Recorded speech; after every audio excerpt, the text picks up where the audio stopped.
Bonjour et bienvenue dans notre webinaire sur l'analyse sismique des structures en béton avec le module vérification du béton de RFM6 présenté par Global Software. Je suis Milan Gérard, diplômé de l'école d'ingénieurs Polytech Lille, spécialiste en béton. Je travaille à Global à Paris en tant qu'ingénieur support technique. Donc, certains participants me connaissent déjà pour les nombreux supports techniques que j'ai pu réaliser avec eux. Et je serai accompagné de Damien Tonnet que je laisse se présenter. Hop, Damien, on n'entend juste pas, il manque le micro. Ok, c'est bon. Bonjour à tous et bienvenue dans ce webinaire. Donc, je suis Damien Tonnet, ingénieur support technique chez Global Software depuis 8 ans, diplômé de l'ENSTIB. Et je serai présent tout au long du webinaire pour pouvoir répondre à vos questions. Donc, n'hésitez pas à les poser via le chat de GoToWebinar. Super, merci. On va pouvoir désactiver nos caméras pour vous présenter. Hop. Voilà, pour vous présenter justement la plateforme sur laquelle vous pouvez poser vos questions. Donc, vous pouvez afficher ou masquer cette plateforme avec la flèche orange et ainsi poser vos questions dans la zone dédiée. Également, pour tout réglage audio, vous pouvez les effectuer également dans cette même interface. Au contenu du webinaire d'aujourd'hui, nous allons travailler avec le logiciel d'analyse aux éléments finis RFM6 afin de vous expliquer comment réaliser une analyse sismique sur des structures en béton dans RFM6 avec 3 modules complémentaires pour cela, le module analyse modale, le module analyse du spectre de réponse et bien sûr le module vérification du béton. Donc, je vous présenterai d'abord le modèle et les charges. On verra ensuite le paramétrage des éléments béton. Et bien sûr, la plus grosse partie de ce webinaire sera sur la vérification de ces éléments en béton selon l'Eurocode 8. Et quelques éléments de perspective à la fin. Pour bien comprendre le webinaire, on va partir du principe de suivi d'un processus d'analyse spécifique avec les 2 premiers points qui sont les propriétés de calcul que l'on va définir pour les configurations ELU, ELS et sismique. Le deuxième point sur le dimensionnement préliminaire des barres.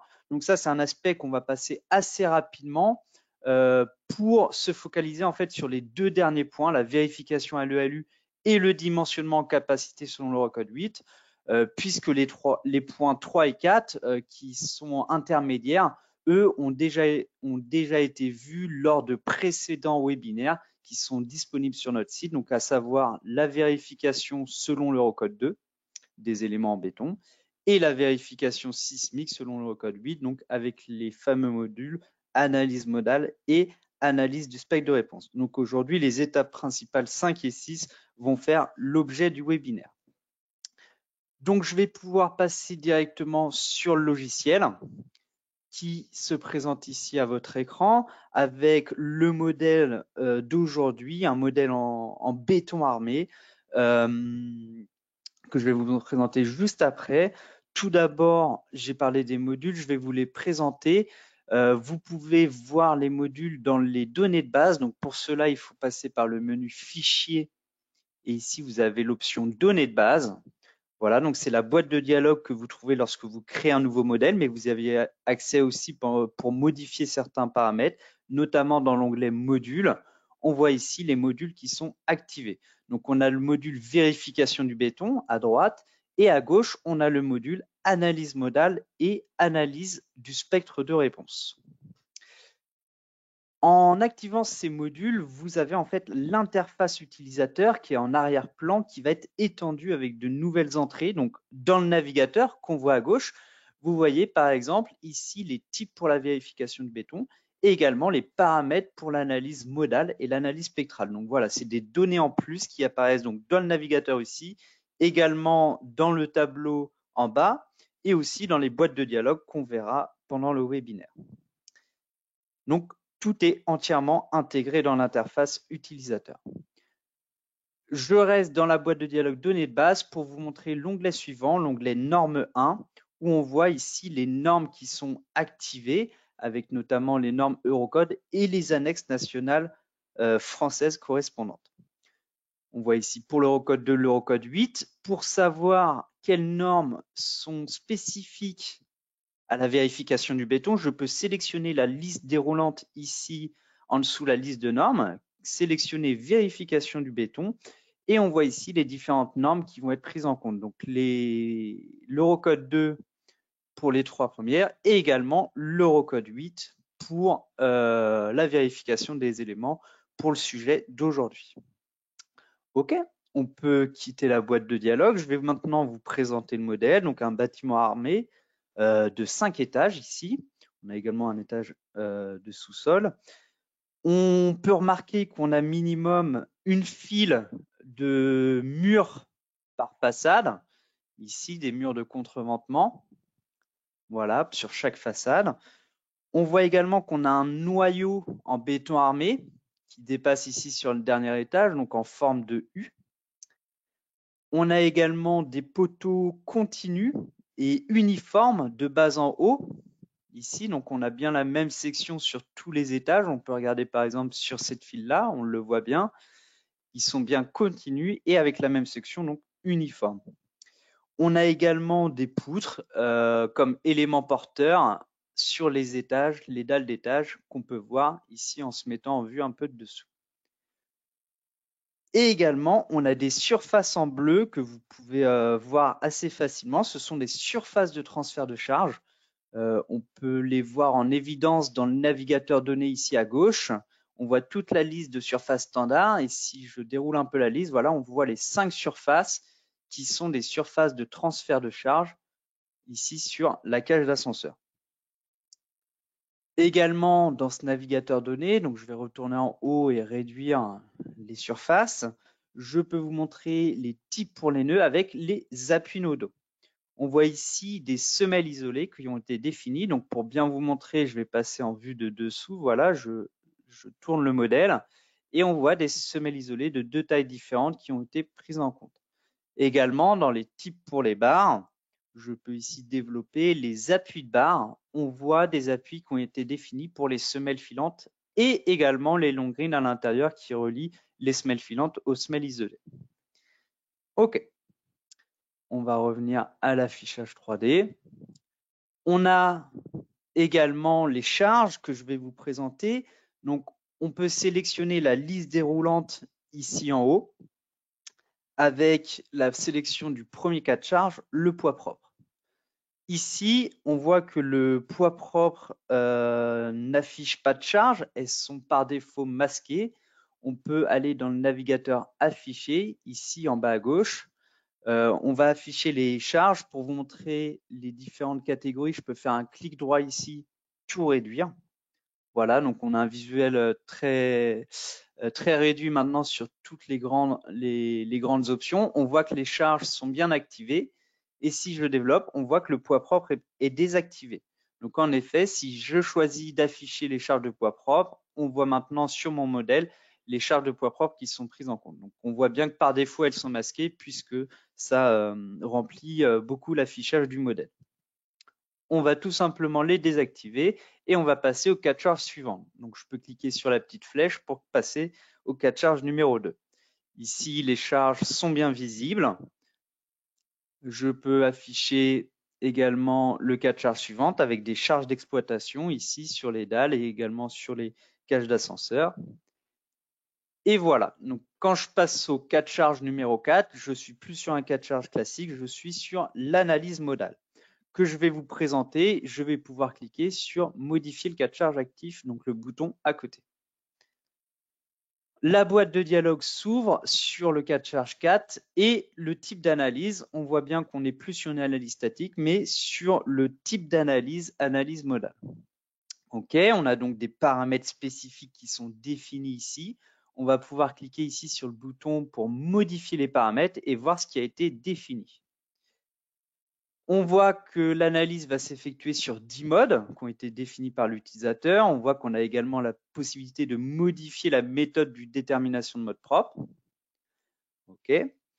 On a uniquement les directions X et Y qui sont activées, donc ce qui est logique avec ici notre bâtiment qui est régulier en élévation. OK. La méthode de résolution selon l'Anxos. Et on va passer à l'onglet suivant, l'onglet paramètres. On voit ici les types de conversion de masse et surtout ici les options sur les masses que l'on peut négliger. On voit ici que la troisième option a été sélectionnée, définie par l'utilisateur. En ayant activé cette option, on a accès au troisième onglet de cette boîte de dialogue, l'onglet négliger les masses. Ici, on voit une liste d'objets qui a été définie avec tout d'abord des nœuds avec appui. Donc là, on a une liste d'objets des nœuds qui possèdent un appui. Donc ça permet de les prendre automatiquement en compte et de négliger la masse après dans l'analyse modale. Également, on voit qu'on a ajouté une liste de barres. On va pouvoir cliquer ici sur sélectionner graphiquement la barre dans la liste d'objets pour voir les barres qui ont été sélectionnées. Et voilà, vous voyez en surbrillance toutes les barres qui ont été sélectionnées. Donc, il s'agit en fait de toutes les longrines et semelles filantes des fondations qui ont été modélisées et qui ne vont pas être pris en compte pour la prise en compte des masses dans l'analyse modale. OK, donc on va faire annuler et on voit bien les paramètres. OK, on va cliquer sur annuler. On va vous présenter les autres paramètres. Donc, on a notamment le cas de charge ou la combinaison de charge qui est pris en compte pour cette analyse modale. Ici, on voit que c'est une combinaison 9. Si j'affiche la liste déroulante, c'est la seule combinaison sismique de masse qui est disponible et qui a été sélectionnée. Donc là, c'est la combinaison selon le paragraphe 3.2.4 de l'Eurocode 8 qui prend en compte la combinaison des différents cas de charge que je vais vous présenter plus en détail après. Et enfin, on a également des options pour l'analyse modale. On peut considérer l'imperfection. Ici, c'est désactivé, mais on a activé l'option modification de la structure avec une réduction de rigidité ici. On va donc cliquer sur modifier pour voir ce qui a été paramétré. On voit qu'on a activé la modification de rigidité pour les barres et les surfaces. On a donc deux onglets correspondants ensuite. On va donc tout d'abord aller dans l'onglet barres. On voit ici qu'on a une réduction. On peut sélectionner la ligne et cliquer ici sur ce bouton pour modifier la modification. Voilà, donc comme ça, on peut voir les paramètres qui ont été définis et on voit qu'en flexion et en cisaillement, la rigidité a été divisée par 2. Donc, conformément à la norme qui peut le préconiser, ici, on a défini les paramètres de modification des barres. OK. Au niveau des barres qui sont prises en compte, toutes les barres dans le modèle sont tout simplement prises en compte par cette modification de rigidité. Pour les surfaces, pareil, je peux cliquer ici, cliquer sur modifier. On voit également qu'on a la rigidité en flexion et en cisaillement qui a été modifiée. OK, pour les surfaces. Et pour la liste des surfaces, on voit qu'elles n'ont pas été toutes prises en compte. Donc pareil, je peux cliquer sur la petite icône pour sélectionner graphiquement et on voit les éléments en surbrillance. Il s'agit en fait principalement des voiles, donc des éléments qui vont être sensibles selon l'analyse modale, selon l'analyse sismique également, à la flexion et donc qui peuvent être dont la rigidité peut être modifiée et divisée par 2. OK. Donc voici pour les paramètres de modification sur les barres et les surfaces. On voit également que le nom qui a été défini ici, il a été personnalisé pour bien comprendre ce qui a été effectué ici, une réduction de rigidité selon le paragraphe 4.3.1 de l'Eurocode 8.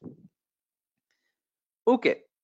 Voilà pour l'analyse modale. On passe au cas de charge suivant, l'analyse du spectre de réponse. On est également sur un type d'analyse différent de l'analyse statique qui permet d'accéder aux paramètres pour l'analyse spectrale. Je vais vous présenter également les paramètres. Donc pour cela, je clique sur ce bouton, modifier les paramètres. La méthode de combinaison des réponses, c'est la méthode SRS. La méthode de combinaison des composantes, c'est la méthode 130, la somme pondérée. Et on a également activé l'enregistrement de résultats de tous les modes pour pouvoir avoir un détail lorsqu'on va analyser les résultats mode par mode plus en détail. Voilà, donc tout simplement pour ces paramètres d'analyse spectrale. On voit également qu'on est obligé d'avoir une analyse modale comme référence pour l'analyse spectrale. Et ici, comme on n'en a qu'un seul cas de charge, ça a été automatiquement sélectionné. Et également, dans les options, vous pouvez voir très clairement que la torsion accidentelle a été prise en compte pour cette analyse. OK. Également, vous ne l'aviez peut-être pas vu, mais vous avez d'autres onglets ici dans le cas de charge analyse du spectre de réponse. Le deuxième onglet, spectre de réponse, où on retrouve la définition des spectres de réponse selon les directions. On voit qu'on a seulement la direction X et Y qui est activée et la définition du spectre selon la norme. On va cliquer également sur modifier pour vous présenter les paramètres. Lorsque vous définissez un spectre de réponse, vous avez plusieurs types de définitions possibles, donc soit définies par vous-même, soit selon un accélérogramme ou selon la norme par exemple. Nous, c'est ce qui a été sélectionné. Lorsque vous avez la norme, vous avez les différentes descriptions ici des paramètres que vous pouvez définir. Donc, notamment la classe de sol ici qui a été définie selon l'annexe nationale française, la zone de sismicité 1, la catégorie d'importance du bâtiment et en fonction de ces paramètres, on a automatiquement l'accélération de calcul au niveau du sol qui a été calculée. On peut descendre un peu, on voit les autres paramètres. On a le coefficient de comportement Q qui a été défini sur 2. On verra plus tard que ce coefficient de comportement sera important pour les dispositions constructives et qui va être pris en compte automatiquement dans les configurations. Également, sur les valeurs de période, on verra qu'elles sont également prises en compte pour les dispositions constructives. Et vous les retrouvez ici. OK. Je peux quitter le spectre de réponse et passer cette fois-ci aux onglets actions. Donc, on retrouve les actions permanentes imposées et les actions sismiques. Donc, voilà. On va passer à l'onglet suivant, l'onglet situation de projet. On retrouve 4 combinaisons par défaut, les ELU et les 3 ELS. Et en plus de celle-ci, on a ajouté 2 situations de projet supplémentaires pour l'analyse sismique. Donc la première situation en plus, donc c'est la SP5, la numéro 5, elle a été ajoutée pour les règles de combinaison sismique de masse. Donc là, on voit ici la définition. Et on peut cliquer ici sur le bouton information pour avoir plus de détails sur cette situation de projet. Donc on voit ici la prise en compte des charges permanentes et des charges d'exploitation avec le coefficient psi selon la norme. Donc ça nous permet de créer l'analyse modale, la combinaison pour l'analyse modale qu'on a vu précédemment et qui est automatiquement générée à l'aide de l'assistant de combinaison ici. La situation de projet numéro 6, elle est un peu différente. Ici, vous avez ici le LU sismique qui a été défini avec cette fois-ci un assistant de combinaison selon des combinaisons de résultats, donc pour avoir les enveloppes de résultats sur l'analyse du spectre de réponse. Et si je clique sur information, voilà, on est cette fois-ci sur la prise en compte toujours du poids propre et des charges d'exploitation, mais avec les actions sismiques en plus qui vont être prises en compte et qui vont être générées automatiquement sous forme de combinaison de résultats, comme vu en dessous. Également, ce qu'on peut voir, c'est qu'on a bien la vérification du béton, donc du module complémentaire qui est activé pour cette situation de projet. OK, on va aller dans les onglets suivants, l'onglet combinaison d'action, on retrouve les combinaisons présentes dans le modèle. Et enfin, et ensuite, l'onglet combinaison de charge, où on retrouve 8 combinaisons ELU et ELS créées automatiquement. Voilà, les deux ELU en rouge et les autres en verte. Et également la 9e combinaison qui a été utilisée dans le cas de charge d'analyse modale, la combinaison sismique de masse, ici la combinaison numéro 9. OK. Et enfin, la combinaison de résultats, donc qui fait référence à la situation de projet numéro 6, on retrouve dans l'onglet Attribution le détail de combinaison ici entre les charges permanentes, l'exploitation et l'analyse du spectre de réponse, avec notamment ici l'enveloppe des sommes pondérées et les différents modes. OK. Voici pour la présentation des cas de charge et des combinaisons. Je vais pouvoir quitter la boîte de dialogue. On va regarder les résultats d'analyse modale et d'analyse du spectre de réponse. Tout d'abord, je suis ici donc sur le cas de charge numéro 4. Je peux cliquer sur afficher les résultats. On va bien sélectionner ici dans le navigateur résultats ici analyse modale et on peut voir l'analyse modale. Alors, ici, on voit les résultats. Ils ne sont pas forcément visibles avec le modèle. Je peux afficher plus clairement les résultats en sélectionnant ici un modèle filaire, par exemple, et on voit très clairement les modes. Alors, pour voir le premier mode, ici, qui est sélectionné, voilà, on a le premier mode. Je peux me mettre en vue Y et on a un mode principalement en X, avec des déplacements principalement en X.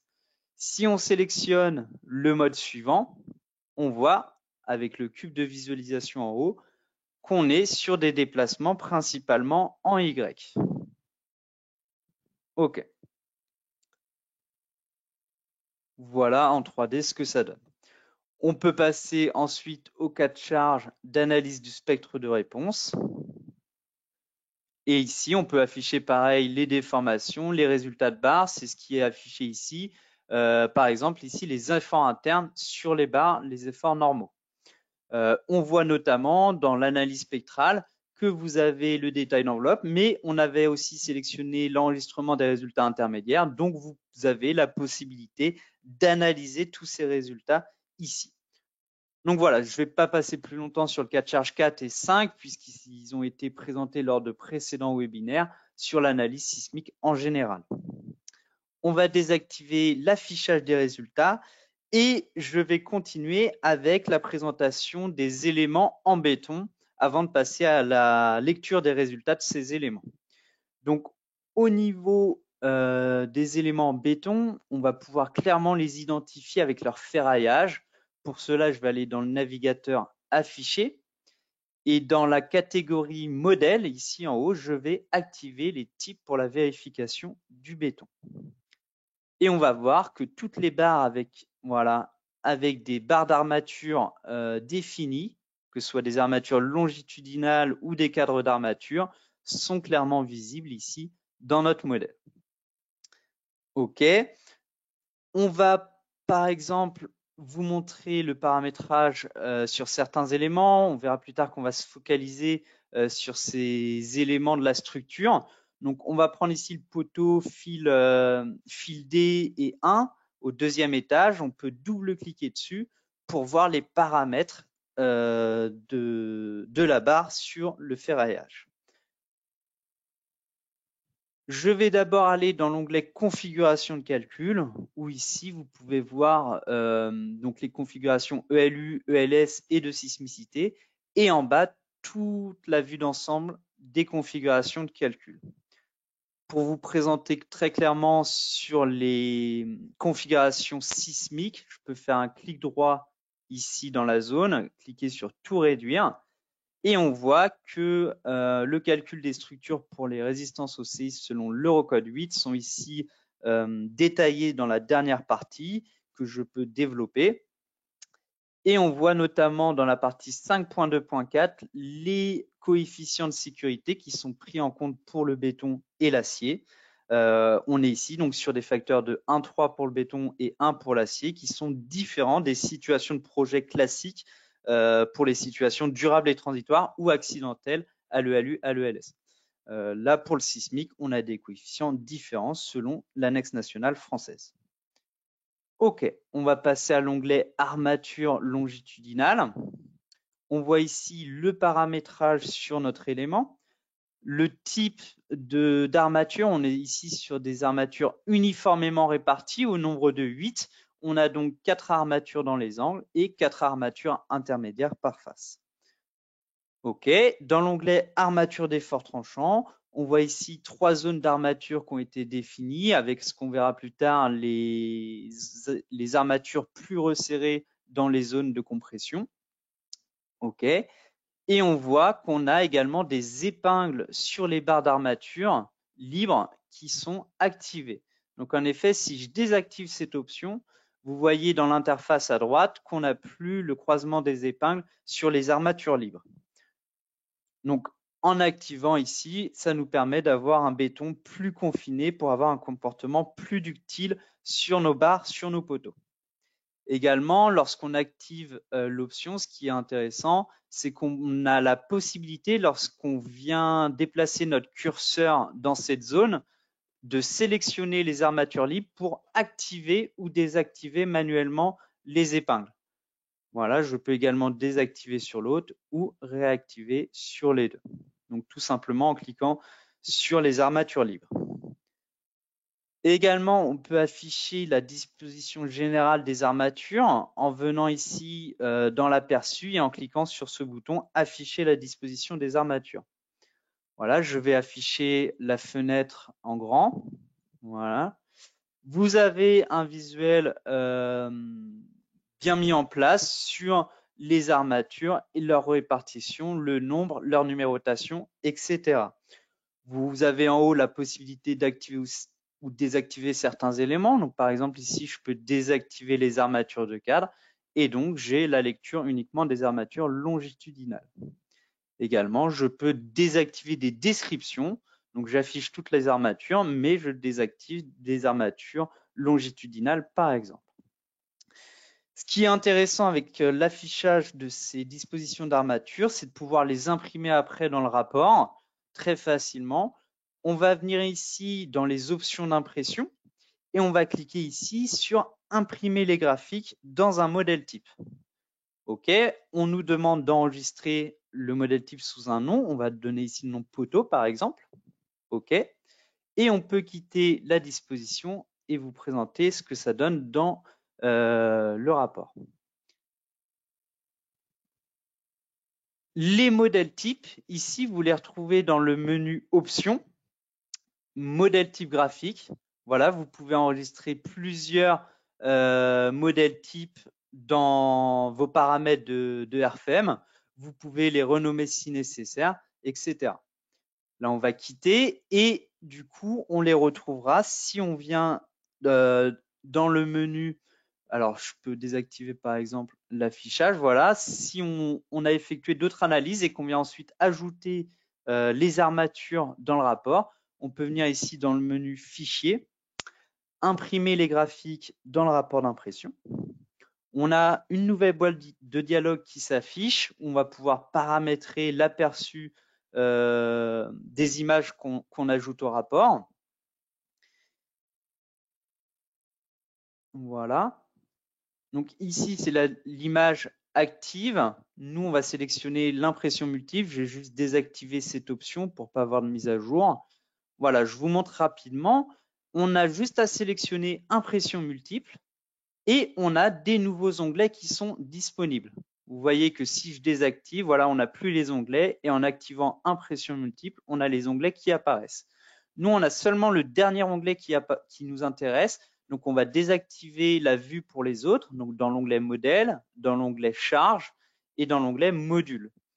Et dans l'onglet modèle type graphique, ici, je peux activer le deuxième modèle type que je viens de créer.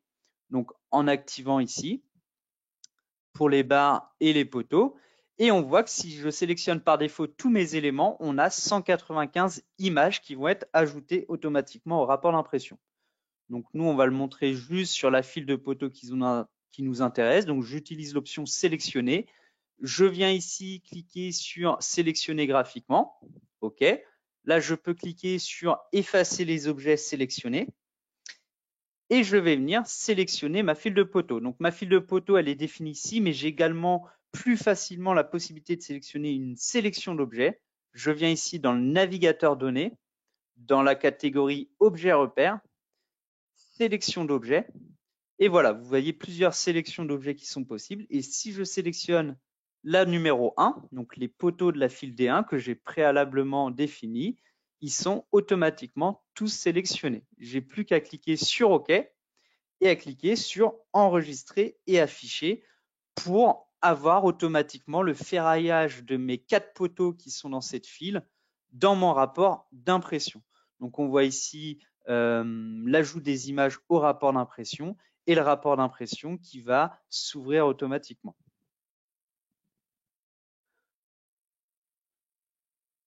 Pour faire ça de façon assez rapide, on a créé un rapport d'impression au préalable assez court avec uniquement, vous le voyez ici, les sections qui sont définies dans notre modèle. Et on a le visuel, voilà, sur la barre 23 avec automatiquement tout le ferraillage et les barres suivantes. OK. Donc on voit ici qu'elles sont en double, elles ont été ajoutées déjà avant dans ma présentation. Très bien. On peut quitter le rapport d'impression. On va retourner maintenant sur le modèle pour vous présenter les configurations sismiques. Donc, je peux vous remontrer le modèle en solide en venant sélectionner ici dans la barre d'outils. On va cliquer ici sur tout réduire pour voir les données du navigateur et on va se focaliser sur la vérification du béton. Donc, je peux faire un clic droit sur le dossier et cliquer sur paramètres. Donc là, vous avez accès aux paramètres globaux du module complémentaire avec l'activation de la vérification à l'ELU, à l'ELS et au séisme. Si jamais vous n'avez pas de vérification effectuée au séisme, il faut bien vérifier ici dans les paramètres globaux que c'est bien activé. OK, on peut quitter la boîte de dialogue et on va passer aux configurations de sismicité. Vous allez voir ici plusieurs configurations. Je vais me focaliser sur la première pour vous présenter les différents paramètres. Donc, je double-clique dessus et j'ai accès à la configuration de séisme et à tous les paramètres. Donc pareil, il y a beaucoup de données et pour vous présenter très clairement et très simplement tous les paramètres, je vais faire un clic droit dans l'interface des paramètres et cliquer sur tout réduire.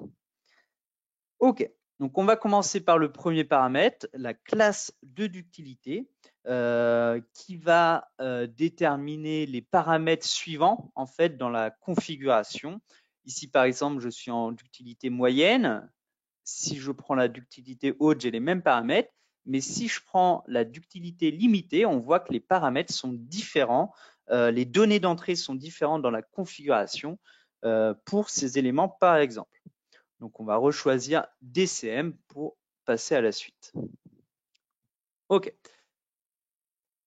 Donc, pour une classe DCM ou DCL, DCH, pardon, je peux passer au type de système structural, donc le deuxième paramètre, qui permet, selon cette liste déroulante, de définir différents types. On voit également qu'en sélectionnant la liste déroulante, j'ai les définitions disponibles de chaque type de système. Donc forcément, en sélectionnant un système ou un autre, j'ai une influence sur le coefficient de comportement selon le tableau 5.1 de l'Eurocode 8 que vous pouvez retrouver dans la norme. OK, on va réduire. On a ensuite les paramètres caractéristiques des éléments sismiques. Donc, si on est sur des éléments sismiques primaires ou secondaires, si on est sur des éléments sismiques secondaires, ici j'active l'option, on voit que l'on retrouve les données d'entrée comme pour des bâtiments DCL, c'est-à-dire où on a un dimensionnement uniquement selon l'Eurocode 2. C'est pour ça que les données ici sont limitées. Voilà. Et nous, on est ici sur des éléments sismiques primaires, par exemple. Et donc, les éléments sismiques secondaires, ce sera des éléments qui seront négligés dans la reprise des efforts sismiques. OK, on va pareil, tout réduire et on va passer au coefficient de comportement. Je développe ici. On a la possibilité d'activer la valeur limite supérieure du coefficient de comportement pour vérifier notre coefficient Q en fonction de la valeur maximale admissible. Donc, on voit ici que si on active l'option, on a soit le coefficient Q qui est déterminé selon le spectre de réponse que l'on a défini précédemment dans le cas de charge numéro 5, Ou si je désactive, on a le coefficient de comportement Q qui est défini selon l'utilisateur. OK. Au niveau de la valeur de base du coefficient de comportement Q0, on peut également utiliser une liste déroulante. Hop, pardon.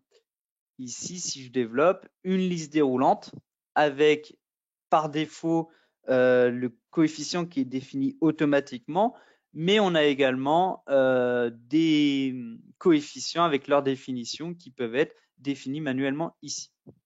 Également, on voit qu'on a des paramètres de réduction qui sont possibles pour ce coefficient en fonction de la norme. Et enfin, la dernière option, vous pouvez vous-même définir le coefficient de comportement de base en activant l'option. OK. Justement, sur ce coefficient de comportement, on va pouvoir regarder une première analyse de résultats. Donc, je vais cliquer sur Annuler et regarder les résultats qui sont disponibles. Donc, pour cela, je vais sur la situation de projet numéro 6. Je vais retrouver dans le tableau ici la vérification du béton. Donc, je sélectionne dans la liste déroulante du tableau et je peux sélectionner le sous-tableau ratio de vérification sur les barres. Et on va voir la vérification du coefficient de comportement qui se fait sur la quatrième équation, l'équation 0,404, coefficient de comportement avec la valeur limite.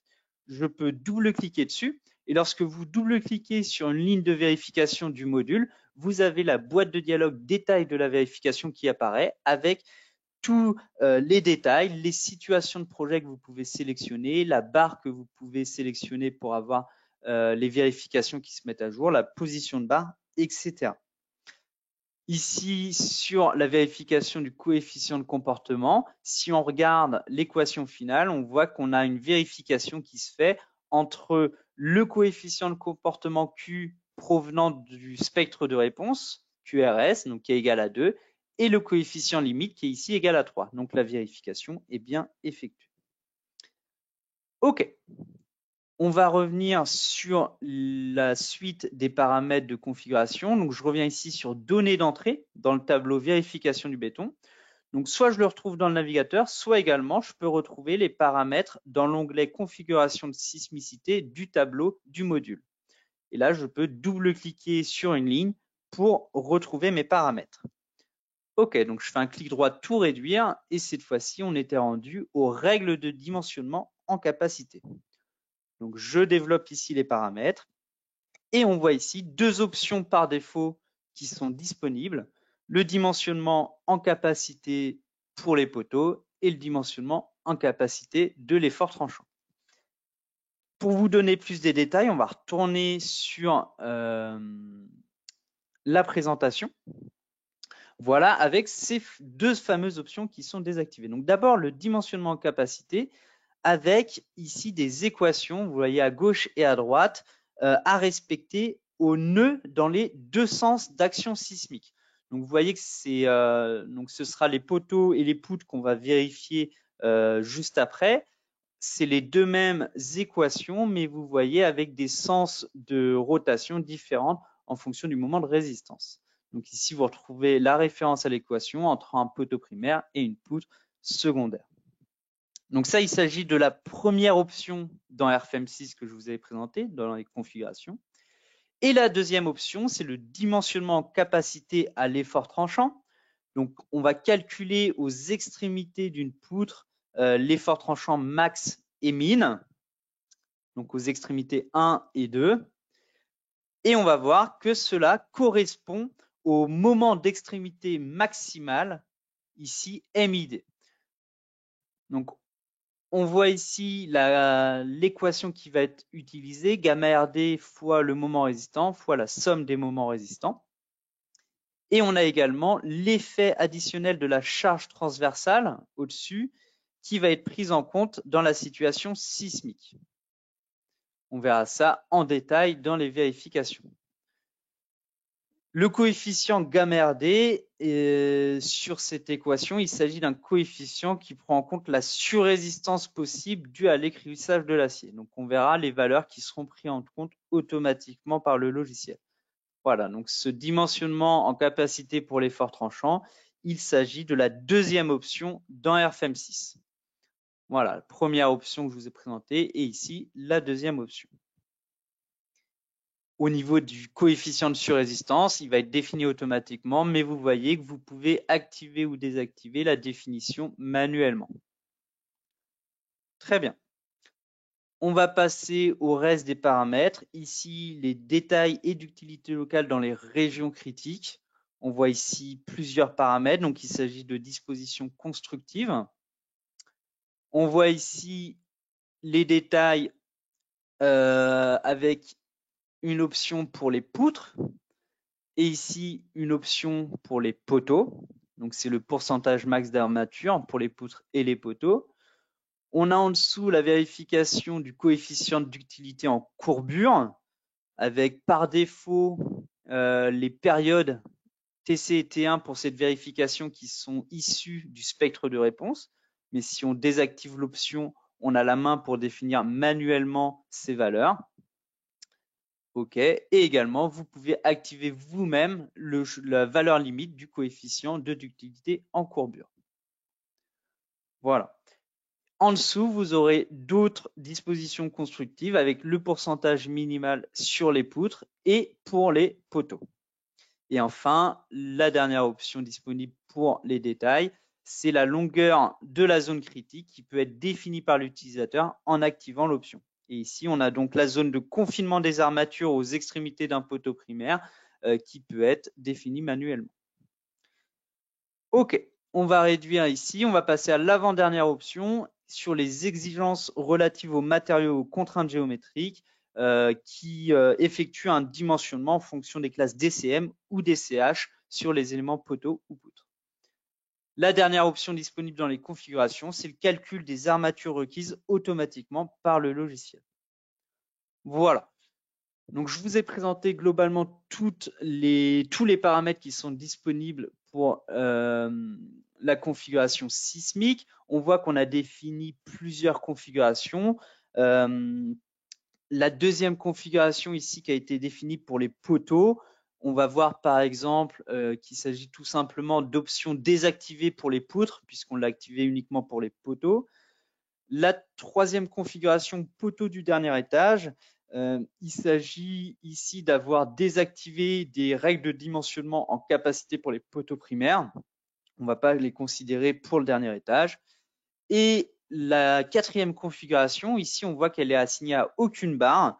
Ça, il s'agit d'une configuration sismique de base qui peut être utile pour des éléments sismiques qu'on pourrait considérer comme secondaires et donc avoir les vérifications juste pour ces éléments secondaires. Donc, ça pourrait permettre, si on enregistre cette configuration, de pouvoir l'utiliser pour d'autres projets également. OK.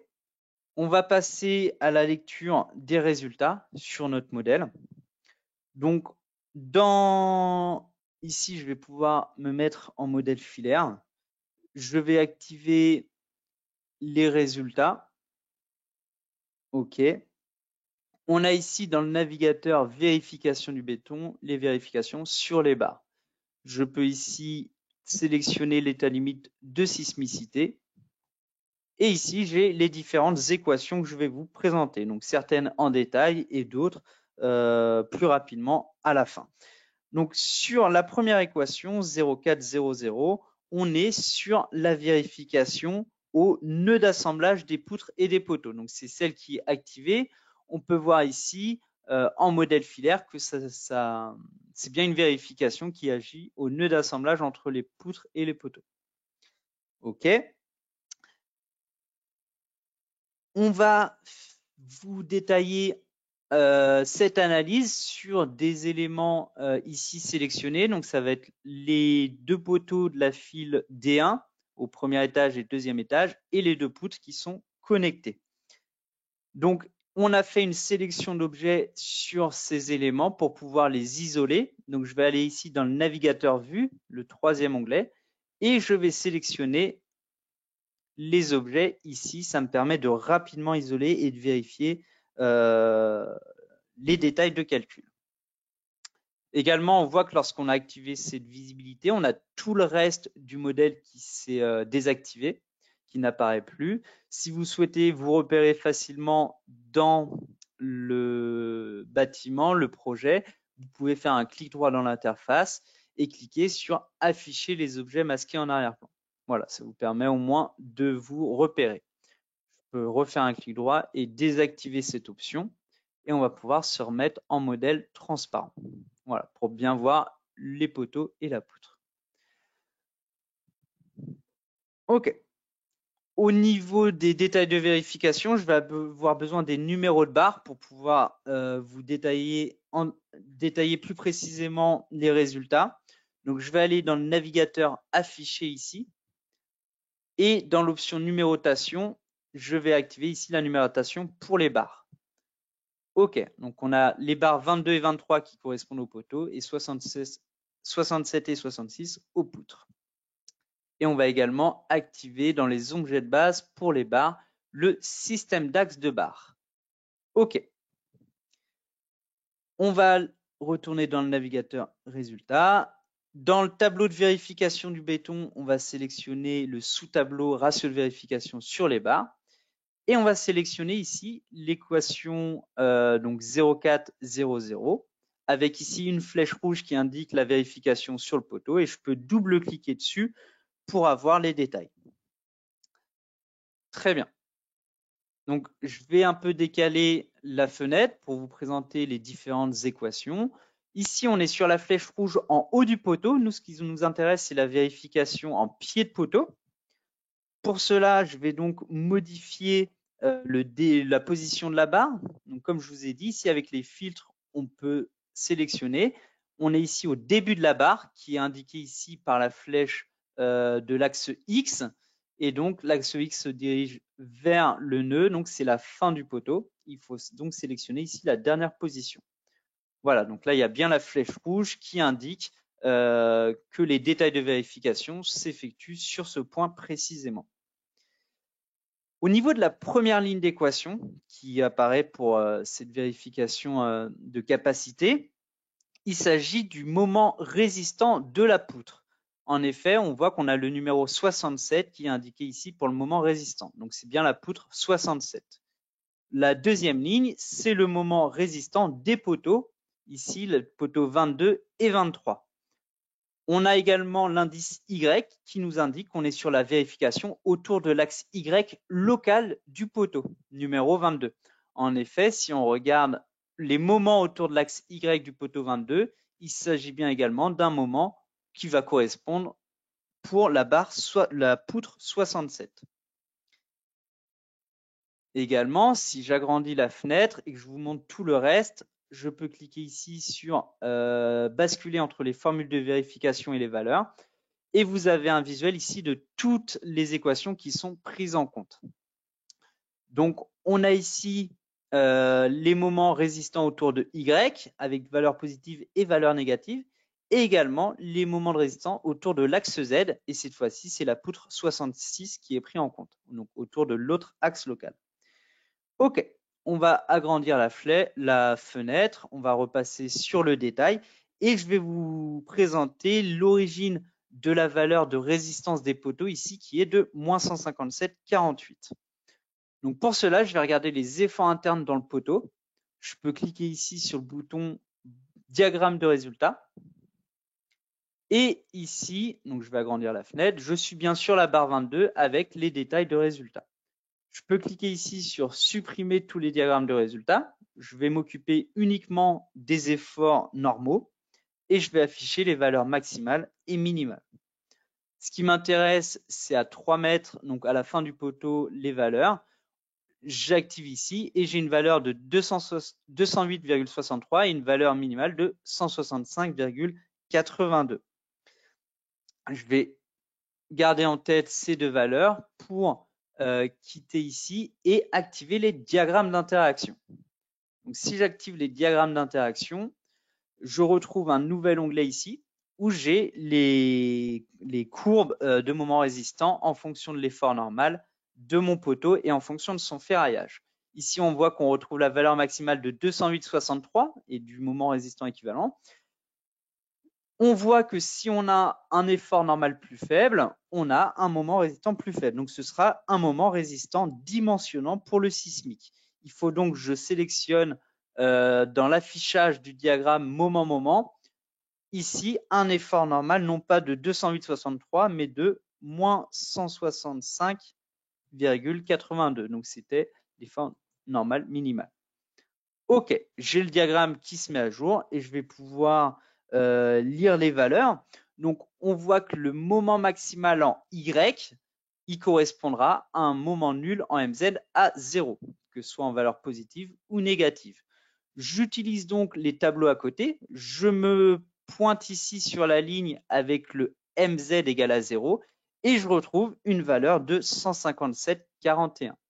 Également, si je regarde plus bas, j'ai également une autre valeur à 0 et j'ai aussi une valeur, mais cette fois-ci négative, de moins 157,41. Donc, ce diagramme d'interaction, on a les deux valeurs positives ou négatives parce que on a les mêmes armatures longitudinales en partie supérieure ou inférieure du poteau. Si jamais on avait des armatures différentes sur les fibres du poteau, on aurait des moments résistants différents ici sur ce diagramme. Et si je reviens sur les détails de vérification, je retrouve bien une valeur de moins 157 kN/m ici pour le moment résistant du poteau 22. Voilà, donc la vérification ici qui se fait au niveau des nœuds d'assemblage des poteaux et des poutres. Je vais quitter ici la boîte de dialogue pour vous présenter les autres résultats. Donc, on va désactiver ici l'équation numéro 0. On va activer l'équation numéro 6. Ici, on est sur des résultats uniquement sur les poteaux. Donc, c'est la vérification au cisaillement. Si je regarde dans les tableaux, l'équation numéro 6, on est sur la règle en capacité pour le cisaillement. Je peux double-cliquer dessus pour avoir les détails de vérification. Voilà. Et on voit que dans les détails, on retrouve la valeur d'effort tranchant, ici V2 et max pour la direction Z, qui va correspondre au moment autour de l'axe Y de nos éléments. Donc, comme je vous ai présenté dans le diaporama. Et également, cette fameuse valeur, on retrouve la valeur que je vous ai présentée en dessous, avant, la valeur de 157 kN/m.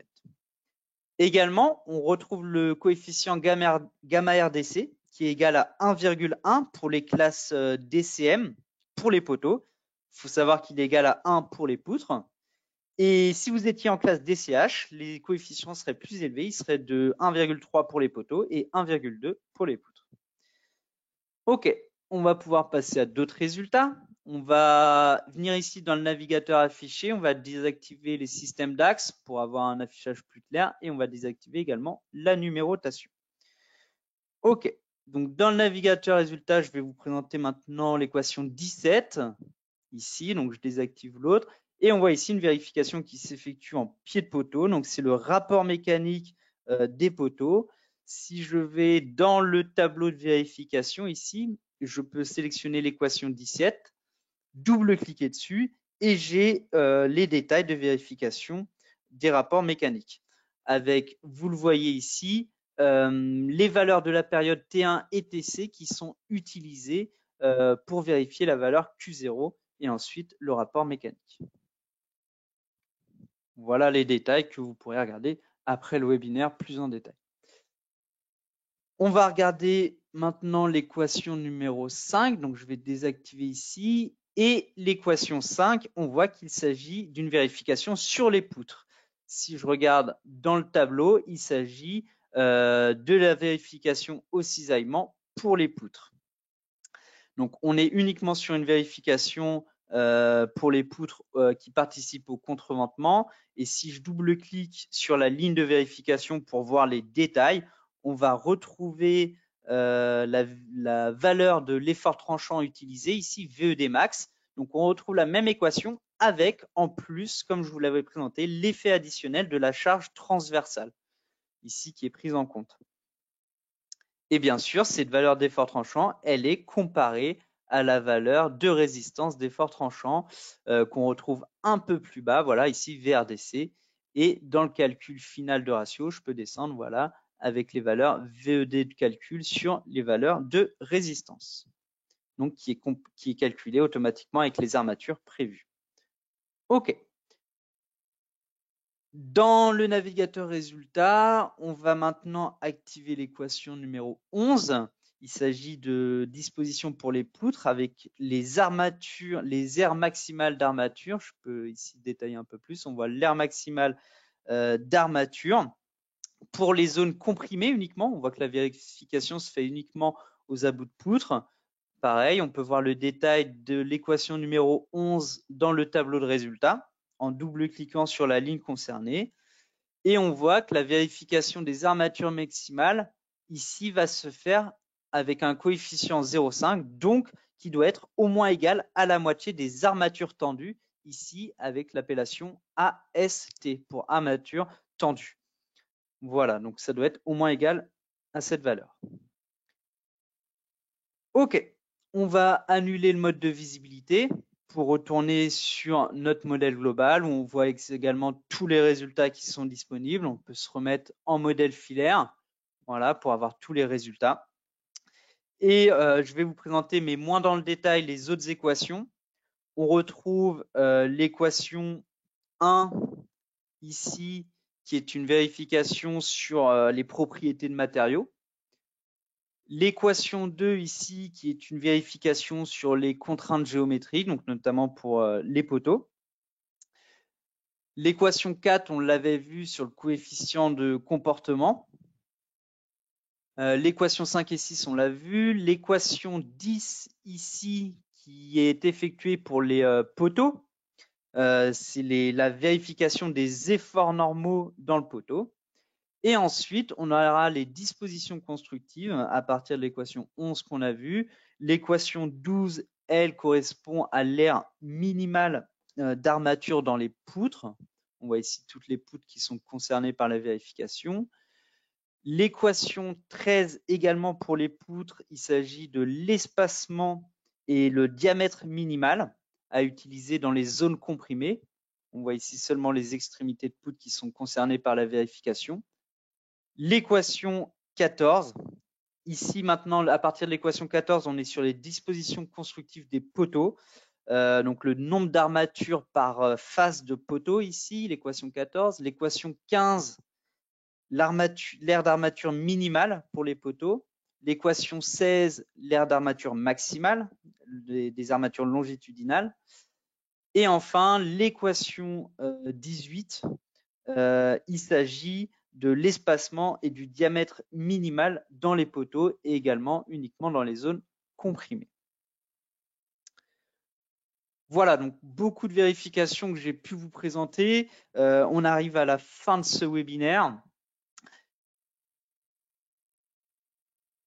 Au niveau des améliorations possibles sur ce module et sur ce thème des analyses sismiques, on aura les performances de calcul qui sont continuellement en évolution.